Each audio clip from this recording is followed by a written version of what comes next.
ากก็เกิดขึ้นมาในคลิปนี้เนาะหากก็เห็นนี่แหละพี่น้องก็คือคลิปนี้นะเป็นคนต่างชาติเนาะต่างดาวนะมาญาติดินญาติดอนอยู่ในบ้านเกิดเมืองนอนของพวกเขาทางที่มันบ่แม่นบ้านเกิดเมืองนอนเขาเป็นอย่างเขาคือมีสิทธิ์มาญาติดินญาติดอนอยู่บ้านเมืองของเขาเอาไปฟังคลิปนี้ก่อนแล้วจึงมาตัดสินใจนำกันพี่น้องถ้าผมพูดลาวมาหูก็แห้งให้ออกก็ได้ดิตัวน้อยใต้ได้หนีรถจกดิบ้าฉันบ่หูแห้งออกใต้รถไหนค่อยว่าก็ว่าครับนี่แหละค่อยมันยังสีเนี่ยค่อยว่าก็ว่าครับนี่แหละค่อยมันยังสีเนี่ยมันขับก่อนอยู่เตือนไว้โลที่ได้ชีวิตมันเหรอไปบอกซื่อๆเลยโลกก็โลกโลกไหนสิ้นนี้ยังบ่ทันได้แท้แค่พันนี้บ่แม่นว่าบ่อีสังอันนี้บ่ทันเฮ็ดอีสังเลยเอาดูใหญ่ให้บ่ทันเอาดูใหญ่ให้ต้องมาเฮ็ดก่อนเขาให้ว่าได้มึงนี่มาหาเงินคือกันไหนเข้าก่อนได้ให้คันเราเงินก่อนแล้วสิพาไปได้บ่ต้องเที่ยงบ่ให้เที่ยงจุดไหน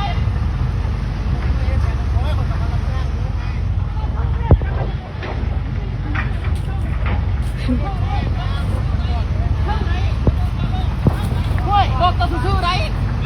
เคยบอกเจ้าโลกจะเข้าไรหยุดเฮ้ย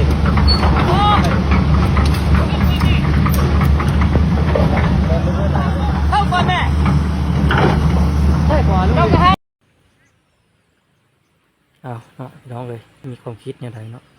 ต่อกับเหตุการณ์แบบนี้อยู่ที่ประเทศลาวเนาะที่เกิดขึ้นเรื่อยๆแต่ละปีก็มีเนาะต่างชาติเนี่ยมาญาติดินญาติดอนพ่อแม่พี่น้องประชาชนเราโดยพ่อแม่ประชาชนเรายังไม่ได้รู้เรื่องรู้ราวอย่างเนาะแต่ต่างชาติมีสิทธิ์มาญาติดินญาติดอนอยู่ในประเทศของพวกเรานี่นะพวกเจ้าสิคิดไปในใดเนาะก็คือส่วนควายเนี่ยเป็นตาสงสารเนาะพ่อแม่ประชาชนเราเนาะได้แต่เบิ้งพี่น้องเลยแต่บ่มีสิทธิ์ครอบครองแล้วก็บ่มีสิทธิ์เป็นเจ้าเนาะเพราะว่าแพ้อำนาจเงินเนาะเพราะว่าเงินเป็นใหญ่เพราะว่าเงินได้เข้ามือผู้ใดแล้วผู้นั้นมีอำนาจมีสิทธิ์ใช้ก็คือค่อยเบิ้งนี่นะเป็นตาสงสารเลยแบบผู้รักผู้ใหญ่เนาะเขาเจ้าบ่เห็นบ่เนาะประชาชนนี่นะถึกญาติดินญาติดอนแบบนี้เนาะโดยที่มันบ่ได้แม่นบ้านเกิดเมืองนอกของเขาแต่ว่าเขามีสิทธิ์มาญาติดินญาติดอนนำพ่อแม่ประชาชนนำพ่อแม่พี่น้องเขาเนาะอันนี้เขาเอิ้นว่าต่างดาวเนาะเขามาครอบครองประเทศเราเช่นนี้นะ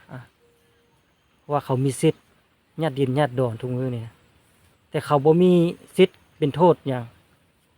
ผู้ที่ได้เป็นโทษคือพ่อแม่ประชาชนเนาะผู้ที่เขาไปต่อต้านนี่นะต่อต้านบอกให้ต่างดาวมาญาติดินญาติดอนสุดท้ายประชาชนเป็นผู้รับผิดแต่ต่างดาวมีสิทธิ์เป็นเจ้าของที่ดินนี่เนาะอันนี้ตามที่ค่อยเบิ่งนี่เป็นน้ำผู้รักผู้ใหญ่เนาะต้องเซ็นให้เขามอบดินให้เขาท่านเขาบอกล้าเฮ็ดดอกท่านผู้รักผู้ใหญ่บอกเซ็นอนุญาตให้เขานี่บ่มีผู้ใดมากล้าเอาของดินประชาชนแบบนี้เนาะทั้งที่มันบ่ได้แม่นบ้านเกิดเมืองนอนของเขาแต่เขามีสิทธิ์เป็นเจ้าของที่ดินนี่แหละเฮาเป็นประชาชนเนาะเป็นเจ้าของที่ดินแท้ๆเป็นอย่างเขาจึงมาญาติเอาเป็นเนาะจังซี่แหละมันเกินเมืองนอนของเฮานะพี่น้องเอ้ยแพ้อำนาจแพ้เงินบ่ได้แพ้กฎหมายอีกเพราะว่ากฎหมายนะมันเขาเป็นผู้บังคับใช้เขาเป็นผู้รับถือบังคับเขานะเพราะว่ากฎหมายอยู่ในมือของเขาเขามีสิทธิ์ใช้กฎหมายแล้วก็ข้อบังคับเขาบ่มีสิทธิ์ว่าเขาอยู่ใต้ระบอบการเมืองใต้ระบอบกฎหมายคือข้อบังคับเขาเป็นผู้มีสิทธิ์ใช้แล้วเขาเอาข้อกฎหมายมาเห็นบ่บังคับให้เขาเห็นบ่เฮ็ดหยังขายเห็นบ่ถ้าเขาบ่ขายได้ถูกจับถ้าเขาบ่เซ็นสัญญาเด้เขาก็ถูกจับคือเก่าเห็นบ่อันนี้แหละคนลาวเนาะแพ้อำนาจก็คือคลิปนี่แหละพี่น้องเลยต่างชาติเนาะส่วนหลักจะจีนกับเวียดกับป่าในบ่แพ้จีนเนาะสมมติเนาะญาติดินลาวนะเขามาญาติดินลาวในผมประชาชนเนาะเห็นบ่มีทางรถจกเขามาบุกเบิกดินพระเจ้าเห็นบ่ ก็คนลาวนี่แหละไปรับจ้างน่ะรับจ้างเจ้าเบิ่งดินยังบ่ได้รับอนุญาตเขาว่าหั่นยังบ่ได้จ่ายเงินจ่ายหยังสุดท้ายก็แพ้เงินคือเก่าพี่น้องเงินตกอยู่ในมือผู้ใดผู้นั้นเป็นเจ้าเนาะผู้นั้นมีสิทธิ์นี่แหละแพ้อำนาจของเงินค่อยก็เป็นคนลาวคนหนึ่งเนาะที่เห็นเหตุการณ์แบบนี้เกิดขึ้นอยู่ในประเทศลาวนะค่อยก็รู้สึกนะเสียดายเนาะเสียดายอนาคตลูกหลาน ที่เกิดมารุ่นหลังย่านบ่มีวันอยู่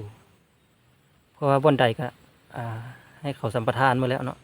บ่แม่นปี2 ปีเนาะเป็น90-100 ปีเป็นบ่ถ้าลูกหลานเขาเกิดมาดิจะให้เขาไปเฮ็ดอยู่ทำกินบ่อนไหนเนาะจะให้เขาไปอาศัยดินแถวใด